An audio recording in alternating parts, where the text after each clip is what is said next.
మీరు మీ అభిమాన shows and serials TV కన్నా ముందు ఈటీవీ విన్ యాప్లో చూడండి. Download and subscribe to ETV win app. 99 రూపాయలు మాత్రమే.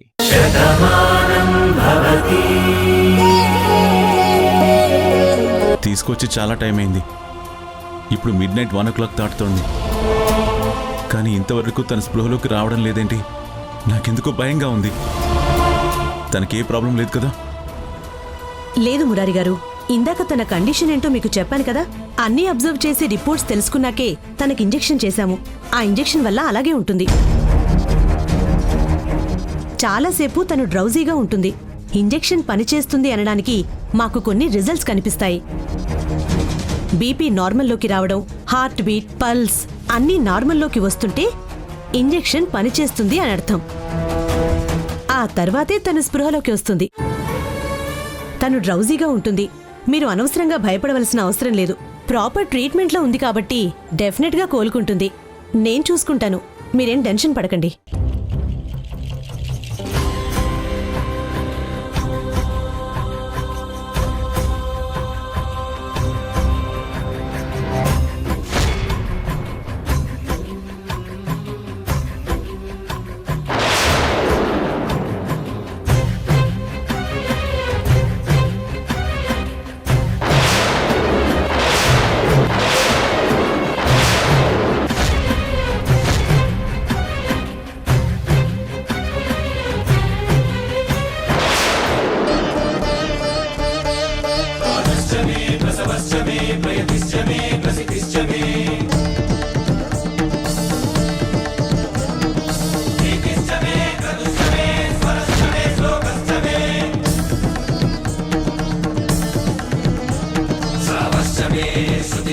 ज्योतिषमे सुवश्चमे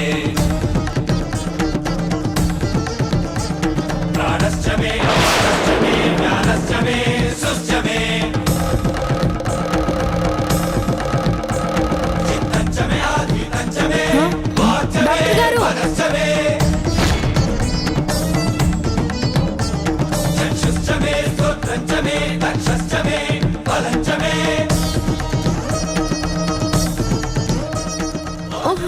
What happened, sister?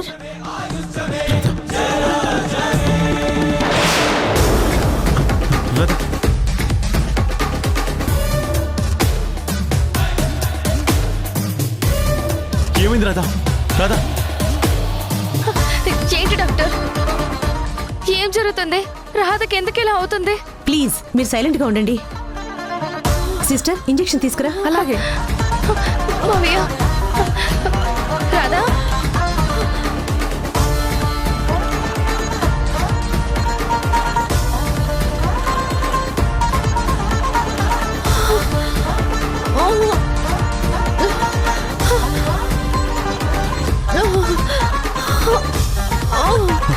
రాధా,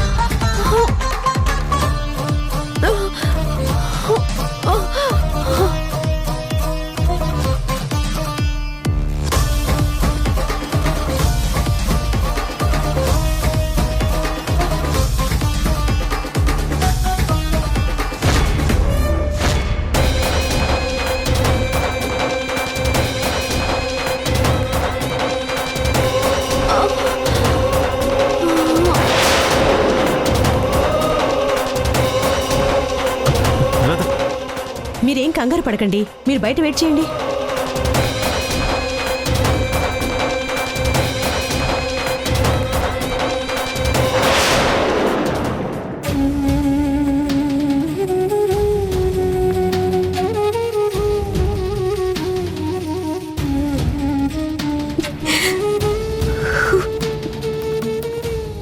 కానీ నా మనసులో భానుకి తప్ప ఇంకెవరికీ స్థానం లేదన్న నిజం కూడా నీకు తెలుసు. భాను స్థానంలోకి నేనెప్పటికీ నిన్ను తీసుకురాలేను. తను నా హృదయంలో ఉండగా నిన్ను నా గుండెల మీదకి నేను తీసుకోలేను. ఏంటమ్మా, నువ్విక్కడున్నావా? నీ గురించి మేమంతా వెతుకుతున్నాం. పంతులుగారితో మీ అత్తయ్యగారు మాట్లాడారు. ఈరోజు ముహూర్తం బావుందన్నారు. నిన్న నీ మెడలో తాళిపడింది. ఈరోజు కార్తీక్ నువ్వు ఒకటవుతారు.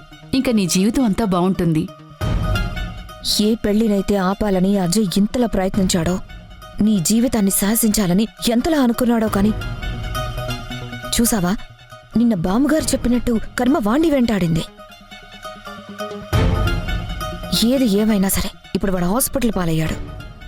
ఇక నీ జీవితం వైపు కన్నెత్తి కూడా చూడడు. ఇంక నీ భవిష్యత్ అంతా బావుంటుందమ్మా. నువ్వు మాకు పరిచయం అయ్యాక కన్నీళ్లతో బ్రతుకుతున్న మాకు చిరునవ్వొచ్చింది. కాని మేము నిన్ను చూస్తున్నప్పటినుంచి నువ్వేదో బాధలోనే కనిపిస్తున్నావు. ఈ పెళ్లి జరగదేమో అని భయపడ్డావని అనుకున్నాం, కానీ అనుకున్నట్టుగానే పెళ్లి అయిపోయింది కదా, ఇంకా ఎందుకు బాధపడుతున్నావు? పెళ్ళైన ఆడపిల్ల పుట్టింటి నుంచి వెళ్లేటప్పుడు మాత్రమే కన్నీళ్లు పెట్టుకుంటుంది. ఇన్నాళ్ళు ఇక్కడే పెరిగాను, ఇప్పుడు ఇంటికి దూరం అవుతున్నానన్న బాధ ఉంటుంది. కాని నువ్వు ఏ ఇంటికైతే కోడలివయ్యావో ఆ ఇల్లు నిన్ను కూతుర్లా చూసుకుంటోంది. ఇప్పుడు మేము నీకు పరిచయమైనా వాళ్ళు నిన్ను ఎంత అభిమానంగా చూసుకుంటున్నారో ఈ ఇంట్లో అడుగుపెట్టినప్పుడే మాకు అర్థమైంది. అలాంటిది నువ్వు కోరుకున్న మనిషితో నీ పెళ్లి జరిగా కూడా ఈ కన్నీళ్ళెందుకమ్మా? ఇంకా ఎందుకు భయపడుతున్నావు? దేని గురించి బాధపడుతున్నావు? పెద్దమ్మా,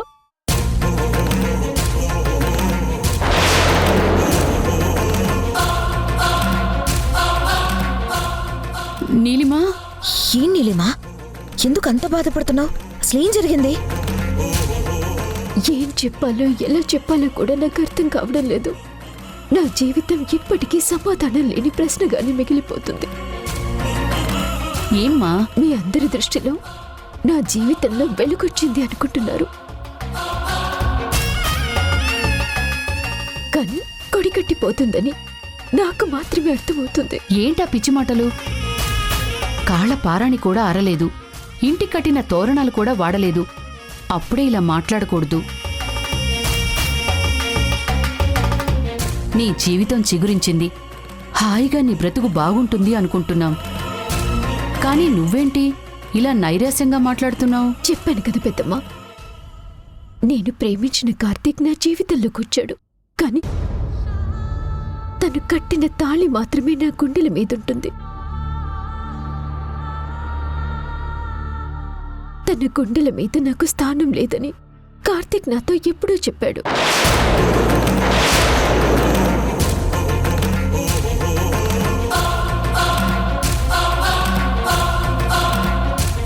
అదేంటి, పెళ్లి చేసుకున్నాక భార్యగా స్వీకరించను అంటే ఎలా? కార్తీక్ భార్య అంటే ఎప్పటికీ భానునే. కానీ ఇప్పుడు తను లేదు కదమ్మా, అందరికీ దూరమైపోయింది కదా. ఆ బాధలో ఉన్నవాణ్ణి నువ్వే ఓదార్చావు కదా. నువ్వు చెప్పింది నిజమే పెద్దమ్మా. అందుకే ఆంటీ కూడా ఎంతో పెద్ద మనసు చేసుకుని నాకు కార్తీక్కి పెళ్లి చేయాలి అనుకున్నారు. తల్లి మాటలు కాదనలేక నా మెళ్ళ తాళి కట్టాడు, కానీ ఎప్పటికీ నన్ను మాత్రం భాను స్థానంలోకి తీసుకోలేను అని చెప్పాడు. తన గుండెల్లో కొలువై ఉన్న భానుని మర్చిపోయి నన్ను తన జీవితంలోకి ఆహ్వానించలేను అన్నాడు. అందరి ముందు మేము భార్య భర్తలుగా ఉంటాము, కానీ ఆ 4 గోడల మధ్య కేవలం స్నేహితులుగానే ఉంటామని చెప్పాడు. నేనే ఇష్టపడ్డ కార్తీక్కి నేనే ఇష్టం లేను అని తెలిసాక ఇంకా నా జీవితం ఎలా ఉంటుందో నువ్వే చెప్పు పెద్దమ్మా.